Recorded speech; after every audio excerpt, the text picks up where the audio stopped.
This video is brought to you by Grandeur Warranty, your #1 online source for factory-backed extended warranties in the country. I've spent the last month and about 2,500 miles living with this brand new 2025 Ford Maverick hybrid all-wheel drive. And I have to say, it's one of my favorite trucks of the year, if not ever. And in this video, I'll let you know why.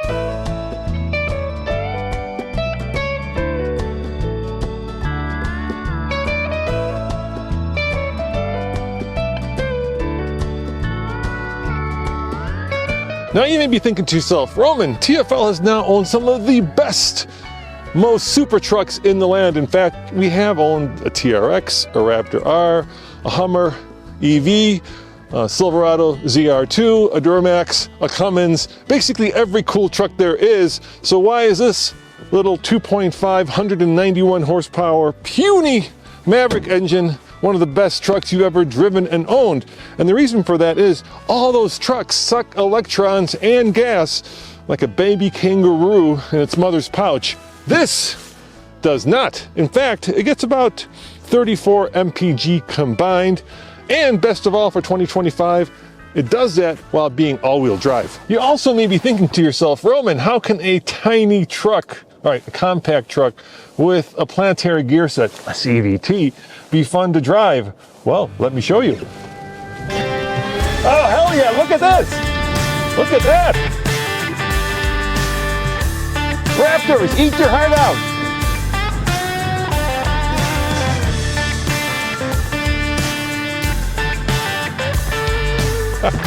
I was just in Iceland driving a Volvo on a frozen lake, and it wouldn't let me do that.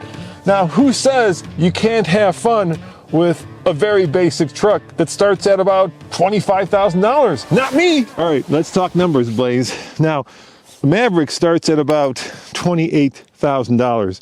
Once upon a time, it used to start at $19,000, but those days are long gone. And that is, of course, for the hybrid version. Now, if you want to add all-wheel drive like we did, well, that gets you another $2,500.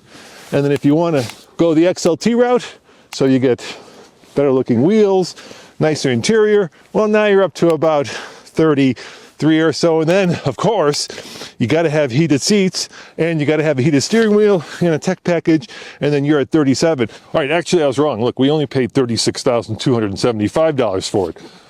That's $750-ish less. But Tommy says that that's still way too much because you can get a Ranger that's about that same price. But I say, can you get a Ranger that gets 37 combined? But look at this, 40 mpg in the city. Now, we're not quite getting that much because A, it's cold, and because B, Ford says the engine's not broken in yet, even though at 2,500 miles it should be. Let me show you what we're getting. Let's look at some real world numbers. Now, I zeroed out the trip last time I got gas, which was 100 miles ago, and I'm getting, get this, 32 mpg, and I still have 361 miles to empty with 3/4 of a tank. And that's because, of course, this is the hybrid. Now, check this out. This is trip 2, and on there we have, well, the windshield wiper's on, but there we have 1,400, almost 1,500 miles, and combined we're at 34.2, which is pretty much what the EPA says. I dare you to find another truck that gets that kind of fuel economy. Now, some of you may be saying, the Maverick, it's not a truck, it's a car with a bed. But no, this is a truck. Let me show you. Right there, that is 1,367 pounds of payload. There are many mid-sized trucks, including the Tacoma, and full-size trucks that don't give you 1,367 pounds of payload. And that means that you could do things like haul more and tow more and use this thing for overlanding because it's got almost 1,400 pounds of stuff you can put in here. And if that's not a truck, I don't know what is. Now, Blaze, please stop licking my butt. It's not polite on camera. Now, the other thing that trucks do, of course, is they tow. Sorry about that, Ian. He just loves attention, don't you, Blaze? Blaze, you're interrupt. Oh, now you're back here. The other thing the trucks do is they tow. Now, Andre took it up the Ike Gauntlet. It doesn't tow a terrific amount. It tows about 4,000, which is probably enough for like a side-by-side, maybe a small boat. But then again, this is a compact truck. So if you want big towing, then of course, get yourself that Power Stroke, that Cummins, or that Duramax. brakes. Sorry, guys. You're a naughty boy. That I talked about at the beginning of this video. You're a naughty, naughty dog, Blaze, aren't you? Yeah, now you're showing them the wrong end. That's the wrong end on camera, dude. There, that's the better end. We want to see how good these vehicles are at slowing down the weight behind them in an environment like this versus how much we have to use our brakes. And there's a certain strategy you use for that. So we usually go between 50 miles an hour and 60 miles an hour. So I just popped out of the tunnel. There's a lot of traffic today. There was an accident. We just popped out of the tunnel at 50 miles an hour-ish.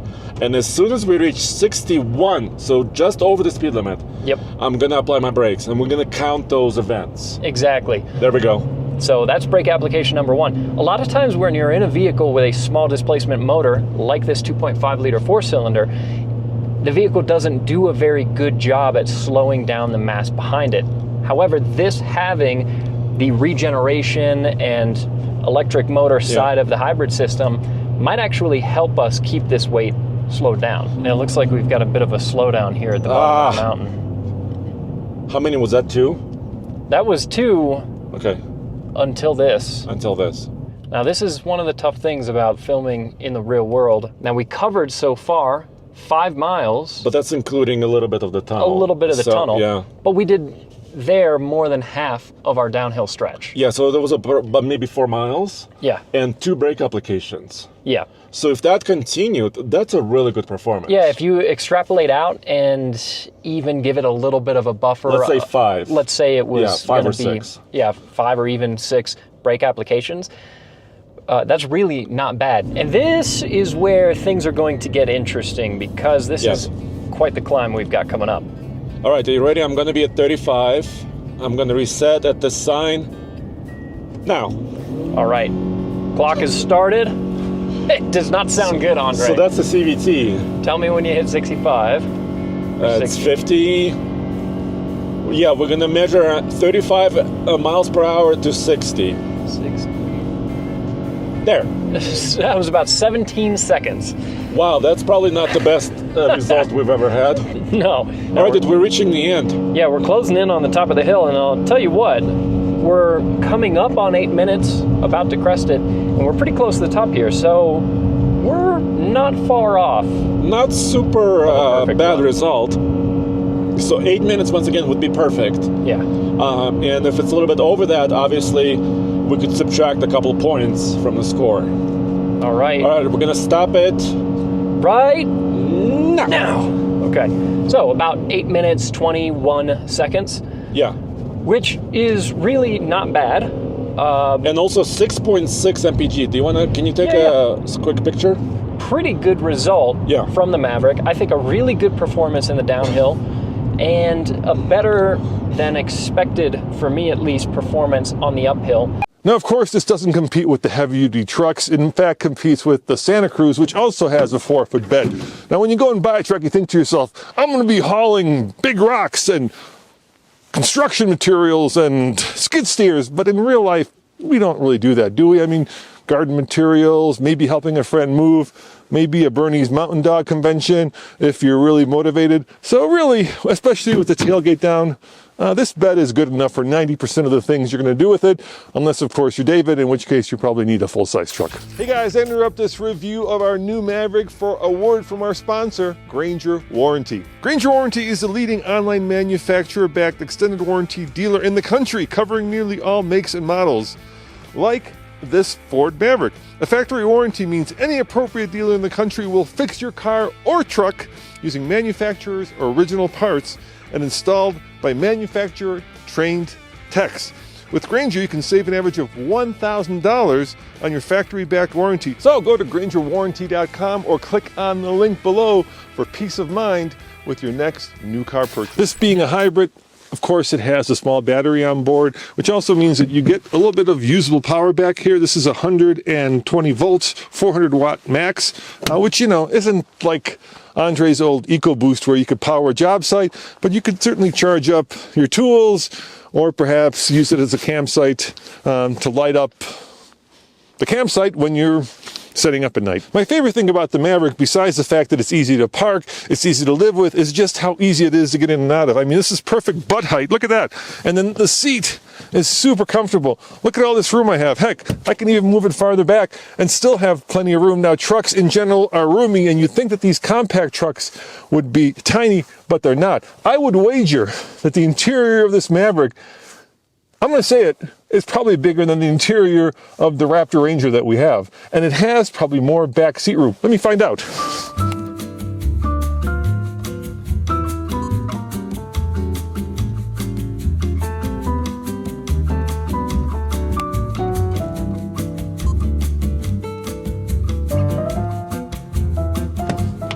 Oh my, we do have an issue here. We've got Blazy's little seat protector, but that's not hard to remove. So let me see how much room I have when I sit in the back seat. Keep in mind, I'm 6'2", and I'm wearing a hat. Sorry, Blazy, moved your, look at this. This seat is not upright. I have plenty of headroom. All right, my legroom is a little limited, but in terms of luxury, I even have a cup holder. And you know what? I could go to lunch back here. I could probably even do a short trip around town. Would I want to cross country it? No, but it's no more or no less comfortable than a mid-size truck, especially the Tacoma, the Ranger, okay, the Honda Ridgeline, much more room if you're looking for back room. That's the one to get. Better than the Frontier, I would say. What am I forgetting?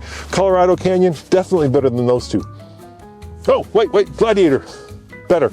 I just cross-country'd from here to California the TFL Silverado HD Trail Boss, and I took my stepfather to be with his son in California, and I actually had to go to Home Depot and buy a stool, seriously, for him to get into the truck. And there was a step in the truck, so it was stool, step, and then he could finally get in. Of course, he is 93, but nevertheless, it was hard. Let me show you how easy this one is. Blazy, come on, let's go inside. Look at that. Could you ask for a better truck for a dog than this? What do you think, Blaze? You comfy back there? Is this a good dog truck? Yes? Yes? What do you say? Yes? All right, come on out. Look at that. I've trained him well. Get back in. Come on out. Come on out. All right, maybe not that well. He's no dummy. Hey, Blazy, where do you want to go? No opinion?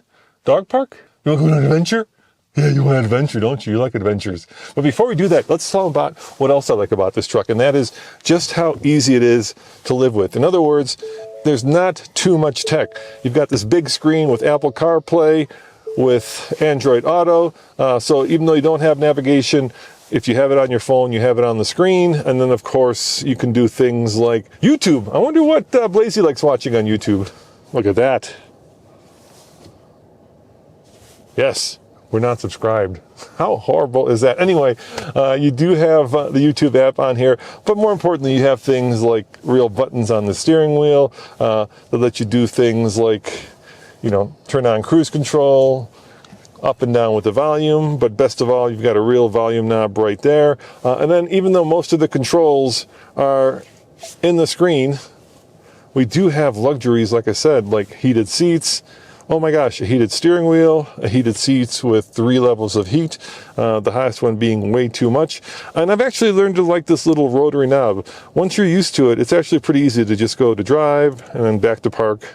Easy peasy lemon squeezy, traditional controls, real vent controls, plenty of headroom, plenty of shoulder room, and even some cool design like these little slashes here, maybe a touch of blue right there, which sort of kind of clashes with the eruption green on the outside of the truck. That was not well planned. But overall, it's just a super easy truck to live with. Unlike the Raptors, the TRXs, the Duramaxes, the Cummins, you know what I'm saying. This is something that you can run around town in all day and not feel like you're, you know, helping to increase the rotational spin of the earth. So Blazy, you know this, when we bought this truck, I had big plans for it. And unfortunately, there are a few little issues with it that aren't perfect. For instance, when we ordered it, I tried to get the FX4 package, which gives you the skid plates, the more off-roady tires, dare I say the Tremor package, but none of that is available in the hybrid with the all-wheel drive. So of course we needed to find out how good is it off-road, and Tommy took it and slip tested it, and you can watch that video now. This is the 3-wheel slip test, only one wheel is in contact with the ground, and that is the right front. Into drive, and then we're gonna apply some accelerator, and let's see what happens. Okay, this is a tough test. Traction control is blinking, I'm applying more throttle. That's now full throttle. Not a lot of torque transfer though. Still full throttle, nothing's happening. We can try disabling the traction control. So traction control off in slippery mode.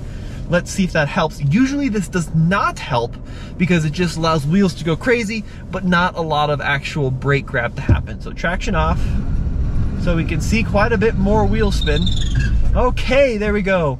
The final test is a 3-wheeled slip test with 1 rear wheel on the ground. Now this is typically harder for these front wheel drive based all-wheel drive systems because you're relying on the non-dominant axle. Let's see what happens. We've defaulted back to normal mode, traction on. Into neutral, vehicle settled, into drive. Let's see if the Maverick can do it. Okay, onto the accelerator. And I'm pretty gradual on the accelerator. I'm now full throttle, and I want to be gradual, of course, because that is how you would prefer to drive if you're like in the snow, right? You don't want to be all over on the throttle. You want to be kind of gradual with power application. Now, in the normal mode, traction on, nothing's really happening. Let's change modes. Let's go back into the slippery mode. We don't have any off-road modes in this Maverick XLT. If you had a Tremor, likely you might have a different result with the 2-liter turbo. Okay, into the snow mode, full throttle, traction on. Very limited response. Let's go full throttle, traction off. We'll build into full throttle just like last time. This is what got us unstuck last time. Come on, the Ford is fighting for it. I think we've been vanquished. I think this is all the Maverick's got. I'm gonna go back into the wet, icy, snowy road mode. That seems to be the best luck. I'm gonna need a push. And indeed, he took it into Andre's pit, and you can watch that now. Now we're gonna do a very, very light trail test in the Ford Maverick hybrid all-wheel drive, because obviously this is not an off-road version of this truck. It doesn't have all-terrain tires, it doesn't have skid plates, it doesn't have recovery points. This is just a basic, more run-around on-road little truck. But listen, it still is marketed as a Ford truck. And if it's marketed as a Ford truck, it has to be able to do a minimum level of capability in my mind. So that's what we're gonna see if it can do. This is the trenches off-road area. We're gonna see how the suspension articulates. And we're also gonna test that all-wheel drive system to the max as we get 2 wheels into the air at the same time going up these little hills. So let's see what happens. My dad's gonna yell at me if I'm about to really damage our brand new truck. That would be such a bummer. So the first trench here should be very doable. So we got 2 wheels in the air. Ooh, this is a bad result. All right, I'm gonna try traction control off. Let's see if that helps us at all. Now, the goal is not to take this obstacle fast, because anything could go up here. A Mustang could do this at 40 miles an hour. The goal is to take it with precision and control. There we go. Okay, that was better. So with the traction control turned off, now we finally get that torque transfer I've been waiting for. But that took a long time. Okay, a little better, there we go. There's some control forward, there we go, now we're talking. You really gotta go slippery mode, traction control off is what I'm finding to get this vehicle to perform in these cross trench situations. All right, we're gonna watch the bumpers here, Dad. Come on, Ford. Let's see what you got. I'm using a little bit of 2-foot braking here. There we go, there we go. The system is pretty slow and clunky to respond, I have to say. Come on, Ford, come on. Woo, okay. We did it! You did it. Wahoo! As you can tell by the video, this is kind of a dirt road worthy truck, but not a Moab worthy truck. So if you're looking for a truck that does very off-road trucky things, this isn't it. And I guess the reason for that is, you know, the fact that it gets good fuel economy is on this side of the spectrum, and the fact that it's not lifted or has big chunky tires is on this side of the spectrum, so pick. And Ford, in this truck at least, picked toward fuel economy and not toward off-road worthiness. You can get the non-hybrid, that's more off-road worthy, but of course I'm American, and we want it all, Blaze, don't we? Yes, we do. We want it all. This new hybrid all-wheel drive Maverick may have the potential to be the most efficient truck with all-wheel drive that we have ever tested. Exactly. This is why we're going to put it on our Denver 100 official MPG loop. The trip meter is reset. Yep. I have my Eco Coach on, and we're also in Eco mode. Yeah, so this should be as efficient as this truck can possibly be. Yeah, for the most part, we're going to be at speed. So this would be more of kind of a road trip MPG style number. It's mostly highway, like you said. The city figure for this truck is 40 miles per gallon in all-wheel drive configuration, yes, like this is, which is an even better number. But here, blasting down the highway, it's not going to be that good. But if it can live up to that EPA figure, then this has all of the opportunity to be the most efficient all-wheel or four-wheel drive truck.